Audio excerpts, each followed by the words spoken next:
कौन सा मजहब और कौन सी ऐसी कौम है जिसको विपरीत परिस्थितियों में हिंदू दर्शन ने अपने यहां शरण न दी हो, उसको फलने फूलने का अवसर न दिया हो। कौन सा ऐसा है दुनिया के अंदर?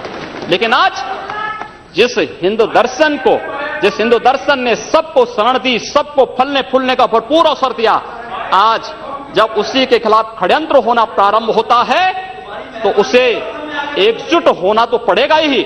और मुझे लगता है इन लोगों के कर्मों का फल है कि पूरे देश का हिंदू जनमानस आज इस बात के लिए तैयार हो रहा है कि उसके खिलाफ आज शासन तंत्र से जो षड्यंत्र हो रहे हैं उसका जवाब अपने स्तर पर देना ही पड़ेगा। और आज वही स्थिति सामने आई है। महोदय, मैं पूछना चाहता हूं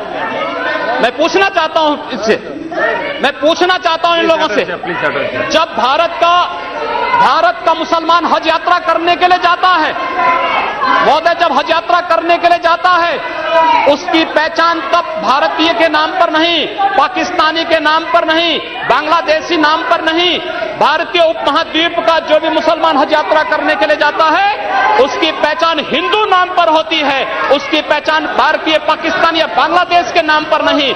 लेकिन अगर उसी हिंदू पहचान को हम इनके ऊपर यहां पर लागू करने का प्रयास करते हैं, इनको बुरा लगता है। हिंदू सांप्रदायिकता नहीं, हिंदू राष्ट्रीयता का प्रतीक है। और भारत की राष्ट्रीयता का प्रतीक हिंदुत्व को बदनाम करोगे तो उसकी कीमत चुकानी पड़ेगी इन लोगों को। और इसलिए महोदय, मैं आप सबके आपके माध्यम से एक बार कहना चाहता हूं, महोदय, एक बार गुरुदेव रविंद्रनाथ टैगोर ने कहा था, गुरुदेव रविंद्रनाथ टैगोर ने एक बात कही थी। उन्होंने कहा था अगर भारत को समझना है,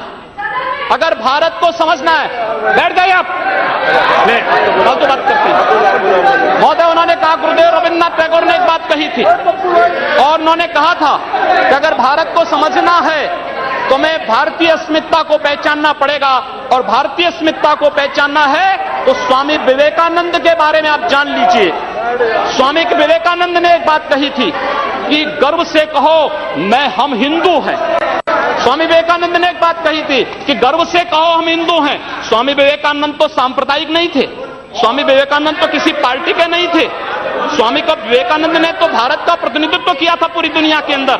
और दुनिया के अंदर जो हिंदू आज पूरे देश के अंदर, पूरी दुनिया के अंदर अपनी सहिष्णुता के लिए पहचाना जाता था, आज उस हिंदू के साथ किस प्रकार का व्यवहार किया जा रहा है, वह कश्मीर से विस्थापित होता है, उसे कश्मीर से निकाला जाता है। एक भी बार इस सदन में चर्चा नहीं होती है, इन लोगों का मुंह नहीं खुलता जब कश्मीर से 3.5 लाख की संख्या में कश्मीरी पंडित निकाले जाते हैं, तब ये लोग नहीं बोलते। पिछले 2012 में असम के अंदर 3 महीनों तक बोडो जनजाति के लोगों को मारा जाता रहा, कोई नहीं बोला। महोदय,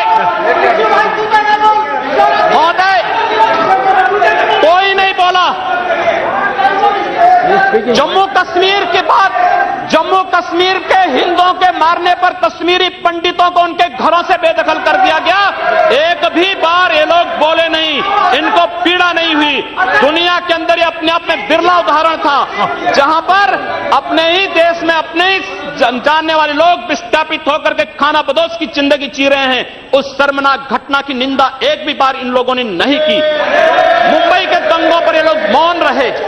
जमशेदपुर और भागलपुर के दंगे कांग्रेस के समय हुए थे, एक भी बार इन लोगों ने उस पर चिंता व्यक्त नहीं की। और तो और 1984 में इस देश के अंदर जिन सिख गुरुओं का योगदान इस देश को बचाने और इस देश की धर्म और संस्कृति और इस देश के समाज को बचाने में बहुत महत्वपूर्ण थी, उन सिखों के कत्लेआम पर भी इनको शर्म महसूस नहीं होती है। और आज लोग इस देश के अंदर बात करते हैं सांप्रदायिक सौहार्द की, इनका पूरा चेहरा सांप्रदायिक हिंसा से रंगा हुआ है, सांप्रदायिक एजेंडे